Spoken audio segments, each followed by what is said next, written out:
ਇਹ ਹੈਗੀ ਹੈ ਸਮਕ।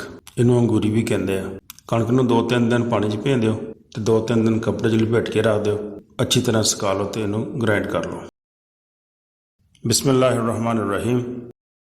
ਅੱਜ ਅਸੀਂ ਸਮਕ ਬਣਾ ਰਹੇ ਹਾਂ। 1 ਕਿਲੋ ਗੰਦਮ ਨੂੰ ਬਰਤਨ 'ਚ ਪਾ ਲਓ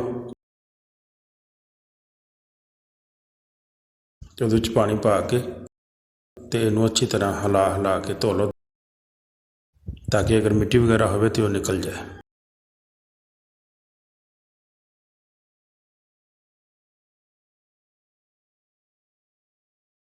ਫਿਰ ਮਜ਼ੀਦ ਇਹਦੇ 'ਚ ਪਾਣੀ ਪਾ ਦਿਓ। ਇੰਨਾ ਕੁ ਪਾਣੀ ਪਾਓ ਕਿ ਗੰਦਮ ਸਾਡੀ ਡੁੱਬ ਜਾਏ ਅਤੇ ਇਹਨੂੰ 2 ਦਿਨ ਵਾਸਤੇ ਇਹਦੇ ਪਿਆ ਰਹਿਣ ਦਿਓ।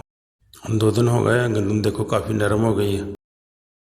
ਹੁਣ ਅਸੀਂ ਕਿਸੇ ਕੱਪੜੇ ਦੀ 2-3 ਤਹਿਾਂ ਲਗਾ ਕੇ ਕੱਪੜੇ ਨੂੰ ਚਾਰਪਾਈ 'ਤੇ ਵਿਛਾ ਲੈਂਦੇ ਹਾਂ ਅਤੇ ਇਹਦੇ ਵਿੱਚੋਂ ਪਾਣੀ ਕੱਢ ਦਿੰਦੇ ਹਾਂ।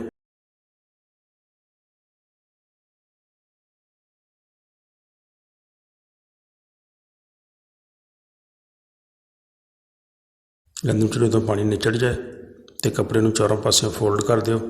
ਫੋਲਡ ਕਰਕੇ ਅਤੇ ਇਸ ਤਰ੍ਹਾਂ ਤਕਰੀਬਨ 3 ਦਿਨ ਇਹਨੂੰ ਇੱਦਾਂ ਹੀ ਪਿਆ ਰਹਿਣ ਦਿਓ। 3 ਦਿਨ 'ਚ ਇਨਸ਼ਾ ਅੱਲਾ ਗੰਦਮ ਤੁਹਾਡੀ ਨਮੀ ਦੀ ਵਜ੍ਹਾ ਤੋਂ ਫੁੱਟਣਾ ਸ਼ੁਰੂ ਹੋ ਜਾਏਗੀ। ਹੁਣ ਅਸੀਂ ਚੈੱਕ ਕਰਦੇ ਹਾਂ, ਤਕਰੀਬਨ 3 ਦਿਨ ਹੋ ਗਏ। ਦੇਖੋ ਗੰਦਮ ਸਾਡੀ ਥੋੜ੍ਹੀ ਫੁੱਟਣੀ ਸ਼ੁਰੂ ਹੋ ਗਈ ਹੈ ਅਤੇ ਕਾਫੀ ਜੜ੍ਹਾਂ ਬਣ ਗਈਆਂ।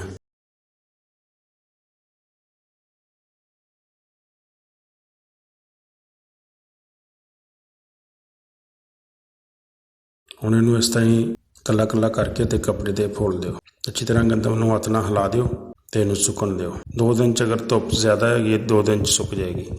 ਜਦੋਂ ਬਿਲਕੁਲ ਸੁੱਕ ਜਾਵੇ ਤਾਂ ਫਿਰ ਇਹਨੂੰ ਇਕੱਠਿਆਂ ਕਰੋ। ਇਕੱਠਿਆਂ ਕਰਕੇ ਅਤੇ ਇੱਕ ਬਰਤਨ 'ਚ ਪਾ ਲਓ ਅਤੇ ਹੁਣ ਅਸੀਂ ਇਸ ਗੰਦਮ ਨੂੰ ਗ੍ਰਾਇੰਡਰ ਦੇ ਨਾਲ ਗ੍ਰਾਇੰਡ ਕਰ ਲੈਣਾ। ਬਹੁਤ ਜ਼ਿਆਦਾ ਬਾਰੀਕ ਨਹੀਂ ਕਰਨਾ, ਬਸ ਦਲੀਏ ਦੀ ਤਰ੍ਹਾਂ ਦਰਦਰਾ ਜਿਹਾ ਕਰਨਾ। ਸਾਡੀ ਸਮਕ ਤਿਆਰ ਹੋ ਗਈ ਹੈ। ਇਹਨੂੰ ਇਸ ਤਰ੍ਹਾਂ ਸਟੋਰ ਕਰ ਲਓ।